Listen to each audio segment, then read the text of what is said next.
Pushpa 2 the rule. ഈ സിനിമ നിങ്ങൾ തിയേറ്ററിൽ തന്നെ കാണേണ്ട ഒരു സിനിമയാണ് കേട്ടോ. തിയേറ്റർ എക്സ്പീരിയൻസ് എന്ന് പറയുന്നത്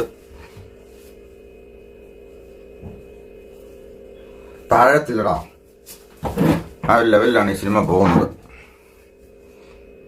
എന്ന് വെച്ചാൽ അതൊരു വല്ലാത്തൊരു തരം എക്സ്പീരിയൻസ് ആണ്. ഭയങ്കരമാട്ടോ അത്. സിനിമ തുടങ്ങുമ്പോൾ തന്നെ അതിഗംഭീരമായിട്ടൊരു ഫൈറ്റുമായിട്ടാണ് നായകന്റെ ഇൻട്രോ. അതങ്ങ് ജപ്പാനിൽ ചന്ദനമുട്ടികളുമായി കണ്ടെയ്നറിൽ പോകുന്ന പുഷ്പ. കൊതു കടിച്ച് പിന്നെ കൊതുകല്ലേ. അപ്പൊ അങ്ങനെ പോകുന്ന പുഷ്പ. അപ്പൊ അതിനകത്ത് കണ്ടെയ്നറിന് ഓവർലോഡാണ്. കാരണം അതിനകത്ത് പുഷ്പയുണ്ട്. ഏതോ ഒരുത്തം 40 ദിവസമായിട്ട് കണ്ടെയ്നറിനകത്ത് രക്തചന്ദ്രൻ മാത്രം തിന്നുകൊണ്ട് കിടന്നു എന്നാണ് ജപ്പാൻകാർ അത്ഭുതപ്പെടുന്നു.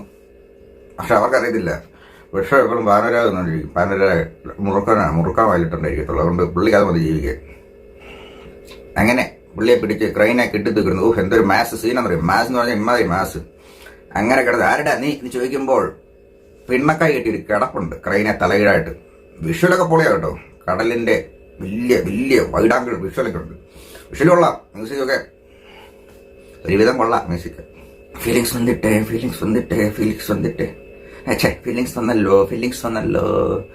വന്നല്ലോ. അങ്ങനെയാണ് കാര്യങ്ങൾ നടക്കുന്നത്. പിന്നെ അതുമായിട്ട് ബന്ധപ്പെട്ട ഒരു കാര്യവും സിനിമയിലില്ല. അതവിടെ തീർന്നു. ആ സിനിമ അവിടെ തീർന്നു. ഇൻട്രോ ഒരു സിനിമയാണ്. ആ സിനിമ തീർന്നു. അവിടെ ജപ്പാൻകാരെ അടിച്ചോടിക്കുന്ന ഒരു കറ്റനയൊക്കെ ആയിട്ടാണ് വരുന്നത്. പണ്ടോട്ടമുള്ള കീഴ്വഴക്കമാണല്ലോ. ജപ്പാൻകാർ വരികയാണെങ്കിൽ കറ്റനയായിട്ട് വരണം. അതുകൊണ്ട് തന്നെ ആ ഒരു സിനിമ ഇൻട്രോയോടെ തീരുന്നു. പിന്നെ രണ്ടാമത്തെ സിനിമ പുഷ്പ ഭയങ്കര പാവപ്പെട്ട ഗതികെട്ട ഒരു സിനിമയായിരുന്നു പഴയ സിനിമയിൽ. അതിൽ നിന്ന് വളർന്നു വന്നുകൊണ്ട് പുള്ളി കാലിന് മേലിൽ കാല് വെച്ചിരിക്കത്തുള്ളൂ. പുള്ളി പിന്നെ പാവപ്പെട്ട കൊള്ളക്കാരനാണെന്നുള്ള കാര്യം എല്ലാവർക്കും അറിയാലോ. അങ്ങനെ വരുന്ന പുള്ളിയുടെ ഭാര്യയ്ക്ക് രശ്മിക മന്ദാന, അങ്ങനെ കണ്ടില്ലേ പുള്ളിക്കാരുടെ പേര്. പുള്ളിക്കാരിക്ക് മന്ത്രിയുടെ കൂടെ നിൽക്കുന്ന ഒരു ഫോട്ടോ വേണം.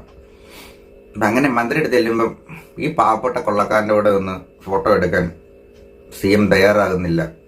അങ്ങനെ എപ്പോഴും ഫീലിങ്സ് വരുന്ന രശ്മിക മന്ദാനയുടെ ക്യാരക്ടറിനെ സന്തോഷിപ്പിക്കാൻ, ഭാര്യയുടെ ആഗ്രഹം നിറവേറ്റാൻ വേണ്ടി മന്ത്രിസഭയെ താഴെയിടുന്ന ഒരു പരിപാടി പുഷ്പ ഒപ്പിക്കും. പുഷ്പയാണ് റൂളർ. മാസ് എന്ന് പറഞ്ഞാൽ ഇതാ ഇമാതിരി മാസ്. എത്ര കോടിയാണോ വേണ്ടത്? എത്ര കോടി? 1000 10,000 കോടിയോ? ഞാൻ ഇവിടെ ഇന്ത്യ മൊത്തം വിലക്ക് മേടിക്കും എന്നുള്ള രീതിയിലാണ് പുഷ്പയുടെ നിപ്പ്. അങ്ങനെ മന്ത്രിസഭയെ താഴെയിടുന്നു. പിന്നെ രശ്മിക മന്ദാനയുടെ ക്യാരക്ടറിന് ഒരു പ്രത്യേകത ഉണ്ട്. തൊട്ടാലപ്പോളെ ഫീലിങ്സ് വരും. ഫീലിങ്സ് വന്നു മാമ. സാമി എന്താണ് പുള്ളി സാമി എന്ന് വിളിക്കുന്നത്? സാമി എന്നൊക്കെ വിളിച്ചാലേ ഈ പൊട്ടന്മാരുണ്ടല്ലോ, പൊട്ടന്മാരായിട്ടുള്ള പ്രേക്ഷകർ ഇതൊരു സാമി പടമായിട്ടാണ് ആൾക്കാർ കാണുന്നത്. അങ്ങനെയാണല്ലോ ഇതിന് അവാർഡൊക്കെ കിട്ടുന്നത്. അപ്പോൾ അങ്ങനെയുള്ള ആൾക്കാർ കാണുള്ളായിരിക്കും. സാമി ഫീലിങ്സ് വന്നു സാമി.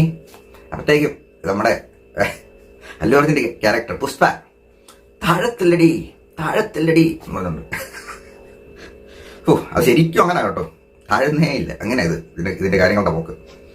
പ്രേക്ഷകൻ എന്നാ തോന്നുന്നുള്ള കാര്യം അത് വേറെ കാര്യം. രശ്മികയുടെ ക്യാരക്ടറിനെ പറ്റി പറയുകയാണെങ്കിൽ ഭയങ്കര വേറെ ഒരുപാട് കാര്യങ്ങളുണ്ട്. ക്യൂട്ട്നെസ് തൂറി വാരി എറിയുന്നൊരു ക്യാരക്ടറാണ് രശ്മികയുടെ ക്യാരക്ടർ. എൻ്റെ ദേഷ്യം വരുന്നുണ്ട്. എൻ്റെ ഭർത്താവ് ഇങ്ങനെ സാരി ഇട്ട് കറക്കുന്നുണ്ട് സംഭവം. അതെന്താ? അത് അങ്ങനെ ആയിരിക്കുമല്ലേ? അത് അവിടുത്തെ കീഴ്വഴക്കങ്ങളോ ഇതാണോ ഇവിടുത്തെ ആചാരം? അങ്ങനെയൊക്കെ ആയിരിക്കും. അതുകൊണ്ട് വെറുപ്പേര് ക്യാരക്ടറാണ്. അതൊരു സൈഡി. അങ്ങനെ പോയി മന്ത്രിസഭ താഴെയിടുന്നു. പരസ്പര ബന്ധമില്ലാത്ത കുറെ സീനുകൾ. ഈ സിനിമയ്ക്ക് ഇത്രയും വലിയ ബഡ്ജറ്റ് ആയത് എന്താണെന്ന് നിങ്ങൾക്ക് ആർക്കെങ്കിലും അത്ഭുതം തോന്നുന്നുണ്ടോ? എല്ലാ സീനിലും ഒരു 10-200 പേര് വേണം. ദേഷ്യപ്പെട്ട് നിൽക്കാനും പിന്നെ ചിരിക്കാനും ഡാൻസ് കളിക്കാനൊക്കെ ആയിട്ട്. അതുകൊണ്ട് എത്ര ആൾക്കാർക്ക് പൈസ കൊടുക്കണ്ടേ? ഒരു അതിൻ്റെ വചനം കൊടുത്തില്ല അവർ വരുമോ? ദേഷ്യപ്പെട്ട് നിൽക്കാൻ വേണ്ടി പോകായിരുന്നു വേണമെങ്കിൽ ഇതിനകത്ത്. അങ്ങനെയൊക്കെ ഒരു സ്ഥിര ഫോർമുല ഉണ്ടല്ലോ തെലുങ്ക് പടങ്ങൾക്കും തമിഴ് മസാല സിനിമകൾക്കുള്ളൊരു സ്ഥിര ഫോർമുല. കുറേ വണ്ടികൾ, കുറേ വില്ലന്മാരെ കാണാൻ മെനയില്ലാത്തവരായിരിക്കണം എന്നുള്ള നിർബന്ധമുണ്ട്. അപ്പം അങ്ങനെ മെനയില്ലാത്ത കുറേ കുളിക്കാൻ നൽകിയാത്ത കുറേ വില്ലൻ ടീംസ്. ആ കൂട്ടത്തിൽ ചപ്രി നേതാവായിട്ട് ഇയാളും അല്ലു അർജുൻ. പുള്ളിയും കുളിയൊന്നും ഇല്ലെന്ന് തോന്നുന്നു. അങ്ങനെ ഒരു പ്രത്യേകതരം. ഇപ്പോഴും ഈ മുറുക്കാഴ് കാലോട്ട് വാൻപരാഗം ചോദിച്ചുകൊണ്ടിരിക്കുന്നത് ഇയാളോട് എന്തോ ഫീലിങ്സ് അങ്ങനെയൊക്കെ ഉണ്ടോ? കല്ലിപ്പനും കാന്താരി. പുള്ളിക്കാരി അത് കേട്ടോ, കാന്താരിയാ പുള്ളിക്കാരി. ഇതിന്റെ ട്രെയിലർ കാണുമ്പോൾ അറിയാം ഒരു ചപ്രിപ്പടം വന്നു. പക്ഷെ ഇതിനായിരിക്കും അത്ര നാഷണൽ അവാർഡ്. അതിനുള്ള എല്ലാ എലമെന്റും ഇതിനകത്തുണ്ട്. അങ്ങനെ താഴത്തില്ലടാ ഈ സാധനം ഉള്ളപ്പോൾ ഫഹദ് ഫാസിലിന്റെ ക്യാരക്ടർ വരുന്നുണ്ട്. പുള്ളി പൊളിയാണ് കേട്ടോ. പുള്ളിയുടെ ക്യാരക്ടർ എന്ന് പറഞ്ഞാൽ സൂപ്പർ ഹൈപ്പിലാണ്, അത് സൂപ്പർ സ്വാഗിലാണെന്ന് പറയത്തില്ല. അതുപോലെ ആവേശനകത്തെ പല കുറേ സീനുണ്ട്. വണ്ടികളുടെ മുകളിലേക്ക് ഓടിക്കൂറുക, സ്ലോ മോഷൻ, ആവശ്യത്തിനകത്ത് ചായ എടുത്തിരുന്നെങ്കിൽ ഇതിനകത്ത് തോക്ക് എടുത്ത് ഓടി വെക്കുന്നു. അത് പുള്ളി കണ്ടെന്ന് തോന്നുന്നു, അങ്ങനെ ഉണ്ടാക്കി വെച്ചിട്ടുണ്ട്. അതുകൊണ്ട് അത് തന്നെ റീക്രിയേറ്റ് ചെയ്ത് വേറെ രീതിയിലാക്കി വെച്ചിട്ടുണ്ട്. അതൊക്കെ കൊള്ളാം. ഫഹദ് പൊളിയാ. പുള്ളി പിന്നെ ഷമ്മിയാണ്, ഇതിനകത്ത് ചെറിയ സൈക്കോയാണ്. എന്തോ പുള്ളി സൈക്കോ ആയിട്ട് മാത്രം ആൾക്കാർ അഭിനയിക്കാൻ എടുക്കുള്ളൂ. അപ്പം അങ്ങനെ ഡെവലപ്പ് ചെയ്ത് ഫഹദിന്റെ ക്യാരക്ടർ വരുന്നത്. ഈ സിനിമയ്ക്ക് അത്ര വലിയ കഥയൊന്നുമില്ല. അതേപോലെ തന്നെ ചന്ദനം കടത്തുക, ഫഹദിനെ തടയാൻ നോക്കുന്നു, പരസ്പരം ഒരു വൈരാഗ്യം, ദേഷ്യം വന്നിട്ട് എന്ന് പറയുന്ന പോലെ. എൻ്റെ പൊന്നു, ഇതിങ്ങനെ പോയി ഈ പുഷ്പയുടെ കൂട്ടുകാരനെ മന്ത്രിയാക്കാൻ വേണ്ടി, അവിടുത്തെ സീമിനെ താഴെ ഇടാൻ വേണ്ടി 2000 ടണ്ണിന്റെ വമ്പൻ ഓർഡർ, അതായത് സരക്ക് എത്തിക്കാന്നൊക്കെ പറഞ്ഞ് ഏതോ അറബിയായിട്ട് ഡീൽ വെക്കുന്നു. അറബിയാന്നൊക്കെയാണ് പറയുന്നത്. പുള്ളി ആ ഡീൽ വെക്കുന്നു. അവിടെ നിന്ന് ആദ്യമേ മേടിക്കുന്നത് ഒരു ഹെലികോപ്റ്ററാണ്. യൂസ് ചെയ്ത ഹെലികോപ്റ്റർ ഇവിടെ വളരെ ഇമ്പോർട്ടൻ്റ് ആണ്. ചില സാധനമൊക്കെ ഉണ്ടല്ലോ, അയ്യേ ഇതെന്നെ കാണിക്കുന്നതെന്നൊക്കെ, ഇത് ആരെ ബോധിപ്പിക്കാൻ വേണ്ടി അങ്ങനെ കാണിക്കാന്നുള്ള കാര്യമാണ് മനസ്സിലാകട്ടെ. ചന്ദ്രത്തിന് ഡീല, അതായത് കള്ളക്കടത്താണ്, കൊള്ളയാണ്. അതിനകത്ത് പോകുമ്പോൾ അറബികളെങ്ങാണ്ടാ വരുന്നത്. ഇവർ പ്രാർത്ഥിക്കുകയൊക്കെ. അന്നേരം ഉണ്ടല്ലോ അവിടെ ചെന്ന ഉടനെ ഇവർ ആദ്യം ചെയ്യുന്ന പരിപാടി മണലിംഗ് കൊണ്ട് ഒരു ശിവലിംഗം ഉണ്ടാക്കി വെക്കുകയാണ്. ഇവർ നേരത്തെ തന്നെ ഇത് ഉണ്ടാക്കി തുടങ്ങി എന്നാണ് അതിന്റെ അർത്ഥം എന്ന് എനിക്ക് തോന്നുന്നത്. എങ്ങനെയാണോ അതായത് സാധനം ഉണ്ടാക്കി വെച്ചിട്ട് ഭയങ്കര പ്രാർത്ഥനയാണ്. എന്തിനാണോ ഇതൊക്കെ ഇതിനകത്ത് കാണിക്കുന്നത്? ഈ ഭയങ്കര ഭക്തന്മാര്, അമ്പലവാസികൾ, ആർഷവാർദ്ധ സംസ്കാരക്കാര് ഇങ്ങനെ ശിവലിംഗം ഉണ്ടാക്കി വെച്ച് അതിനെ മണയും കൊണ്ട് ഇത് തെണ്ടിത്തരം കാണിച്ചാൽ അത് ഓക്കെ ആണെന്നാണോ ഇതിന്റെ അർത്ഥം? ഇതിന്റെ അർത്ഥം അതാണോ കുഞ്ഞെ? അങ്ങനെ ഹെലികോപ്റ്റർ മേടിക്കുന്ന നാട്ടുകാരോടെല്ലാം ഈ കൊള്ളക്കാരുടെ ഒരു കൂട്ടമുള്ളൂ, കൊള്ളക്കൂട്ടം. അപ്പൊ കൊള്ളക്കൂട്ടത്തിനോടെല്ലാം ആവശ്യമുള്ള ചന്ദനം കളക്ട് ചെയ്യുന്നു, കൊണ്ട് കൊടുക്കുന്നു. എന്തിനു വേണ്ടിയിട്ടാന്നുള്ളതാ. ഇതെല്ലാം എന്ത് ചെയ്യാനാ? രശ്മിക മന്ദാനയ്ക്ക് മന്ത്രിയോട് ഫോട്ടോ എടുക്കണം, അതിന് വേണ്ടിയിട്ടാണ്. ഈ പുള്ളി ഉണ്ടല്ലോ, ഈ അല്ലു അർജുന്റെ ക്യാരക്ടർ എന്ന് പറയുന്നുണ്ട്. എന്നാ ഇയാളെ കൊണ്ട് താഴെ കിടന്ന് വന്ന ആളാ. പുള്ളിക്ക് കുടുംബപ്പേരില്ല, അതുകൊണ്ട് എപ്പോഴും കാലിന് മേലെ കാല് വെച്ച് നടക്കുന്നത്.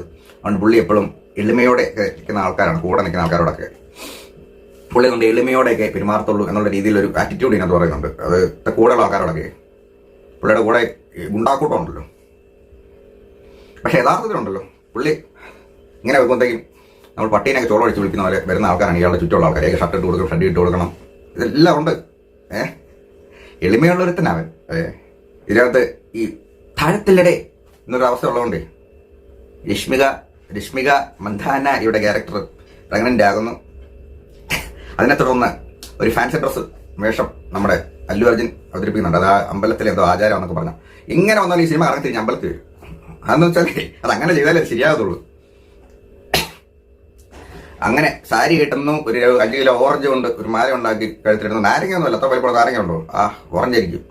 അങ്ങനെ നല്ല ഓറഞ്ച് കൊണ്ട് മാല ഇട്ട് അവിടെ ഒരു പ്രകടനമുണ്ട്.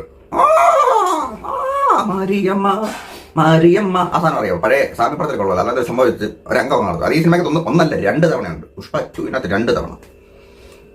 എന്നിട്ട് ഒരു ആവശ്യമില്ലാതെ ഇവിടുന്ന് ഒരു ഒറ്റ സെന്റിമെന്റ്സാണ്. അതെന്നാ കാരണം എന്നറിയാമോ?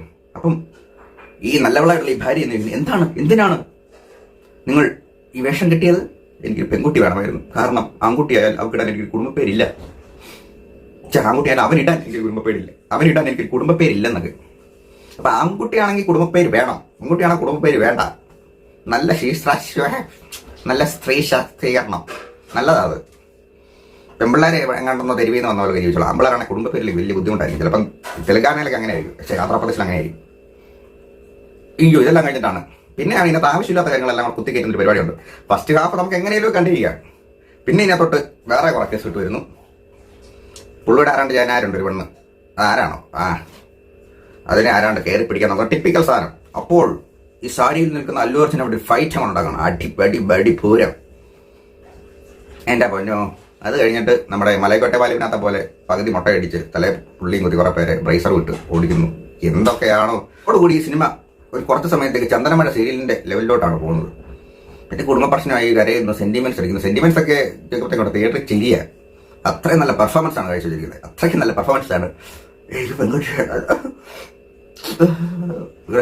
അയ്യോ, ഇയാൾ പെർഫോമർ തന്നെ. ഇയാൾക്ക് ഈ പ്രാവശ്യം നാഷണൽ അവാർഡല്ല, ഓസ്കാർ കിട്ടണം. ഓസ്കാർ.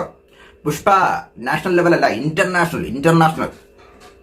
ഈ സാധനമൊക്കെ ഉണ്ടല്ലോ സിനിമ കണ്ടിട്ടുള്ള ആരെങ്കിലും കണ്ടിരിക്കുക നാണക്കേട വല്ല വേണ്ട വല്ല കൊറിയക്കാരോ ഇംഗ്ലണ്ടിലുള്ള ആൾക്കാർ ഫ്രാൻസിലൊക്കെ ഉള്ള ആൾക്കാർ അത് കണ്ടുകഴിഞ്ഞോ നാണക്കേട എന്നെ ഒരു പടമാണോ ഇത്? ഓ ചപ്പറിപ്പടം ചപ്പറി.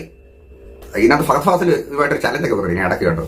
ഇന്ന അത്ര ലോഡ് പിടിച്ചു കഴിഞ്ഞാൽ ഇതിന്റെ ഈ എൻ്റെ പുള്ളിയുടെ വില്ലേജ് ഉണ്ട് അതിന്റെ അതിർത്തി കടത്തി കഴിഞ്ഞാൽ അതിൻ്റെ ഒരു തുണ്ട് കഷ്ണം പോലെ പിടിക്കുക എന്നൊക്കെ പറഞ്ഞാൽ ഭയങ്കര ചലഞ്ച് ഏതാണ്ട് വേണോ പിന്നെ എന്താ നമ്മുടെ സ്വിമ്മിംഗ് പൂളിലിട്ട് മുള്ളി ഒഴിക്കുകയോ എന്തൊക്കെയോ കാര്യങ്ങൾ അതിനകത്ത് ഇതൊക്കെ നടക്കുന്നുണ്ട്.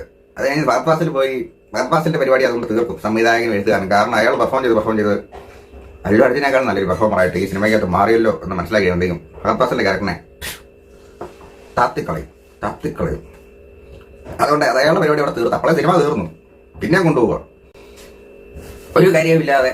അതിനിടയ്ക്ക് മന്ത്രി ഫോട്ടോ കിട്ടോ. അയ്യോ ഭയങ്കരം. ഒരു കാര്യമില്ലാതാണ് ഈ സിനിമയുടെ ക്ലൈമാക്സ് എന്ന് പറയുന്നത്. അതായത് നമ്മുടെ എന്നാ ഈ പുള്ളിയുടെ ആരണ്ട് പെണ്ണുണ്ട്. പുള്ളിക്കാരിനെ ആരാണ്ട് തട്ടിക്കൊണ്ട് പോകുന്നത്. എന്തിനാ തട്ടിക്കൊണ്ട് പോച്ചാൽ ആ പുഷ്പയോട് പേഴ്സണൽ വൈരാഗ്യം. എന്നിട്ട് അവിടെ ഒരടിയാണ് ഒരു കോട്ടക്കകത്ത് 10 കോടി രൂപ കൊണ്ട് പോകുന്ന പൈസ കൊണ്ടുവന്ന ഒരു ബാഗിനകത്തൊന്നുമല്ല. നിങ്ങളൊക്കെ എന്താ വിചാരിക്കുന്നത്? ബാഗിനകത്താണ് പൈസ കൊണ്ടുവരണം. ഇതല്ല സോഫാക്കകത്ത് കെട്ടിക്കൊണ്ട് പോകുക. കെട്ടിയത് ഹെലികോപ്റ്റർ കെട്ടത് കൊണ്ടുപോകുക. അങ്ങനത്തെ പരിപാടി മാത്സാണ്. ഇതിനകത്തൊരു ചന്ദനം കിടത്തുന്ന വേറെ രീതിയില്ല. ചന്ദനം കൊണ്ട് വേറെ കെട്ടിടങ്ങളൊക്കെ പണത്, കാളവണ്ടിയൊക്കെ പണത്, കാളേനൊക്കെ പണത്, പെയിന്റൊക്കെ അടിച്ച് സെറ്റാക്കിയൊക്കെ കൊണ്ടുവന്നത്. അതായത് ഒരു ദിവസം കൊണ്ടൊക്കെ നടക്കും ഈ പരിപാടി. അത്രയ്ക്ക് വലിയ പരിപാടിയാണ് നടക്കുന്നത്. നിമിഷ നേരം കൊണ്ട് ഇത്ര സാധനം ഉണ്ടാക്കും. 2000 ടണ്ണിന്റെ കാളവണ്ടി ഉണ്ടാക്കും. ഇതെല്ലാം കഴിഞ്ഞിട്ട് ഈ പെണ്ണെ തട്ടിക്കൊണ്ട് പോയി ഏതാ കോട്ടയെ കൊണ്ടിട്ടു. അങ്ങനെ പൈസയും കെട്ടി വലിച്ചുകൊണ്ട് ഹെലികോപ്റ്റർ പോവുകയാണ്. കുഞ്ഞുങ്ങളെ ഹെലികോപ്റ്റർ കോട്ടയ്ക്കകത്തോട്ട് കൊണ്ടുപോയി പൈസ ഇട്ട് ചിതറിക്കുന്നു. ഹെലികോപ്റ്റർ കോട്ടയ്ക്കകത്ത് പറന്നിറങ്ങുന്നു. അതായത് റൂമിനകത്ത്. ഹെലികോപ്റ്ററിൽ പോകുന്നതിന് മുമ്പ് അല്ലു അർജുന കൈലി മുടുത്താണ് നിൽക്കുന്നത്. ചപ്പറി വേഷത്തില്ല. ആ വേഷത്തിൽ നിന്ന് അന്നപ്പോൾ തന്നെ പോകണമല്ലോ, അടി ഉണ്ടാക്കാൻ പോകണമല്ലോ. റാ എന്ന് പറഞ്ഞ് ഈ പെണ്ണിനെ തട്ടിക്കൊണ്ട് പോകുന്ന ആൾക്കാരെ അരിയും എന്നാണ് പറഞ്ഞേക്കുന്നത്. റാ 3 റാ. അപ്പം റാന്ന് അരിയാൻ പോകുമ്പോഴത്തേക്ക് നമ്മൾ സ്വാഭാവികമായിട്ട് നമ്മളൊരു നല്ല കാര്യത്തിന് പോകുമല്ലേ. അപ്പം നമ്മൾ വേഷമൊക്കെ മാറി പോകേണ്ടതുകൊണ്ട് പുള്ളി കോട്ടൊക്കെ ഇട്ട് വേറൊരു ചപ്പറി വേഷത്തിലായിട്ടാണ് പുള്ളി അതൊക്കെ കയറി പോകുന്നത്. അതൊക്കെ കോമഡിയാണ്. അതൊക്കെ എന്തിനാണ് ചെയ്യുന്നത്? ആൾക്കാർ അതൊക്കെ കണ്ട് ചിരിയോട് ചിരിയാണ്. എല്ലാവരുടെ കയ്യിൽ ഇവരുടെ ഈ പുള്ളിയുടെ കൂടെ നിൽക്കുന്ന ചപ്പറിക്കൂട്ടത്തിൻ്റെ കയ്യിൽ എപ്പോഴും ഡ്രസ്സും സാധനങ്ങളും എല്ലാം ഉണ്ട്. ഇയാൾക്കുള്ള എല്ലാം ഇവിടെ എപ്പോഴും ഇവർ തയ്യാറായതിന്. പുള്ളിക്ക് പടി ഉണ്ടാക്കാൻ വേണ്ടി ഒരു നല്ലൊരു നല്ല കാര്യത്തിന് മുമ്പ് നല്ല ഡ്രസ്സൊക്കെ ഇട്ടുകൊണ്ട് പോകണ്ടേ. ആൾക്കാരെ റാ വെക്കാൻ പോവുക. റാ അപ്പോഴത്തേക്ക് ഡ്രസ്സ് കിട്ടണ്ട. അവിടെ ചെന്ന ഒറ്റ ഇറക്കമാണ്. പുള്ളിയല്ല പക്ഷേ ഹെലികോപ്റ്റർ ഓടിച്ചെന്ന് തോന്നുന്നു കേട്ടോ. ലോജിക്ക് എന്ന് പറഞ്ഞൊരു സാധനം ഇല്ല ഇതിന്. കാരണം എന്താണെന്നറിയോ? ഹെലികോപ്റ്റർ കൊണ്ട് അവിടെ നിർത്തിയിട്ട് അവിടെ അടി ബഹളം ഭീഷണിപ്പെടുത്തൽ പരിപാടി എല്ലാം നടക്കുന്നുണ്ട്. ഹെലികോപ്റ്ററിന്റെ പൈലറ്റിനൊന്നും കാണാനില്ല.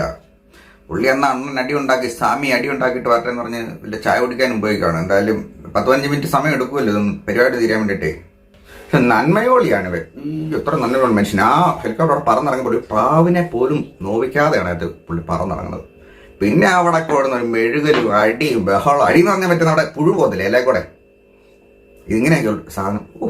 എന്തുവാ ചെയ്തു. അപ്പോഴാണ് ഈ സിനിമയുടെ അവാർഡ് കിട്ടുന്ന പോർഷൻ അവിടെ സെറ്റ് ചെയ്യുന്നത്. അവാർഡിനുള്ള ഭാഗങ്ങളല്ല ഈ അമ്പലമായിട്ട് കേന്ദ്രീകരിച്ചാണ് സെറ്റ് ചെയ്ത് വെച്ചിരുന്നത്. ഇവർ ഏത് കാട്ടിപ്പോയാലും ഏത് മലയിൽ പോയാലും എവിടെ പോയാലും അവിടെ ഒരു കാളിയുടെ രൂപമുണ്ട്. ഈ പണ്ട് ബ്രിട്ടീഷുകാർ കാണുന്ന പോലെ എന്തോ ഒരു കോട്ടയുണ്ട്. ആ കോട്ടയ്ക്കകത്ത് ഈ കാളിയുടെ രൂപമുണ്ട്. അത് എല്ലായിടത്തും വെച്ചേക്കുവാ. പിന്നെ അതായി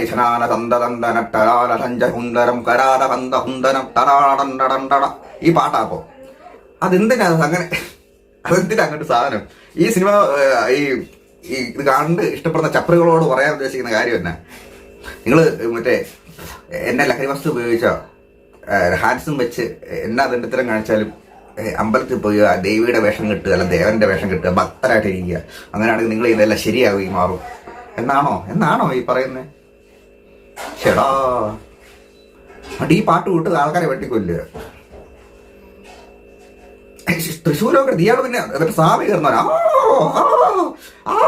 എന്തോ പണ്ടാരമാണോ അത്? അതെന്തിനാ അങ്ങനെ കാണും? ഇത് കേട്ട് മനുഷ്യന്റെ ചെവി പൊട്ടും. അത് അമ്മാതിരി ഒച്ചയത്. 3.5 മണിക്കൂർ ഈ സാധനം പരസ്പര ബന്ധമില്ലാതെ ഇങ്ങനെ കറങ്ങി മനുഷ്യന്റെ കർണപടം പോയിക്കുന്ന കേസ് കിട്ടും. ഞാൻ ഈ സാധനത്തിന്റെ അവസാനം കാണണമെന്നില്ലായിരുന്നു. ഞാൻ സ്ഥലം വിട്ടു.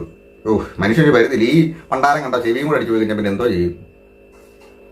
എന്തായാലും ഇങ്ങനെയൊക്കെയാണ് പുഷ്പ 2. മറ്റൊരു മണൂണാച്ചനുണ്ടല്ലോ ഈ തിയേറ്ററിൽ വന്ന് വേഷം കെട്ടി ഈടായിട്ട് വരുന്നത്. ഇനി നിങ്ങളൊരു അവനെ ഈ തിയേറ്ററിന്റെ ഫ്രണ്ടിൽ കണ്ടാൽ നിങ്ങൾ ഉറപ്പിച്ചോ ആ പടം പൊട്ടപ്പടമായിരിക്കും. ഇതിപ്പോൾ രണ്ടാമത്തെയായി. പിന്നെ ചപ്പറിക്കൂട്ടങ്ങളെ നിങ്ങൾക്ക് ഇത് ഇഷ്ടപ്പെടും, പോയി കാണുക. അല്ലാതെ വേറെ ആർക്കും ഇത് ഇഷ്ടപ്പെടുകയില്ല. ഞാൻ എൻ്റെ ജീവിതത്തിൽ ലാസ്റ്റ് കണ്ടൊരു മസാല പടം നേരിട്ട് കണ്ടത് വിജയുടെ പോക്കിരിയാണ്. ഞാനത് ഇവിടെ കണ്ടിട്ടേ ഇല്ല. എന്തിനാ ഈ വള്ളിയിലെ കൂടെ പോയി കാണുന്നത്? എനിക്കാണത് കാണുമ്പോൾ ഏതാണ്ട് ക്രിഞ്ചടിക്കും. അതായത് മറ്റേ ഈ ഐറ്റം ഡാൻസും കുറെ അംഗം പരിപാടി ഉണ്ടല്ലോ ഇതിനകത്ത്. ഈ ഐറ്റം ഡാൻസ് ഒന്നും സത്യം പറഞ്ഞാൽ ആർട്ടൊന്നുമല്ല. എനിക്കതിനെ ഒരിക്കലും ആർട്ടായിട്ട് തോന്നിയിട്ടൊന്നുമില്ല. അത് എന്നാന്ന് ചോദിച്ചു കഴിഞ്ഞാൽ അത് മറ്റേ വൾഗാരിറ്റി, ഈ ആട്ടുകാരുടെ മുമ്പ് തുണി കാണിക്കുന്ന പോലെ വൾഗർ സാധനമാണ് ഈ ഐറ്റം ഡാൻസ് പറയുന്നത്. അല്ല എന്ത് അയ്യേ അതിൻ്റെ വലിയ പ്രതിഫലമൊക്കെ മേടിച്ച് ഏതാണ്ടൊക്കെ എനിക്ക് തന്നുണ്ടല്ലോ. ഈ അല്ലു അർജുൻ ഇതിനകത്ത് 300 കോടി രൂപ മേടിച്ചതേ നഷ്ടപരിഹാരമായിട്ടായിരിക്കും. സംവിധാനം പറയുന്നതല്ലേ ചെയ്യാൻ പറ്റുള്ളൂ. എന്തോ പടപാടി ഇതൊക്കെ.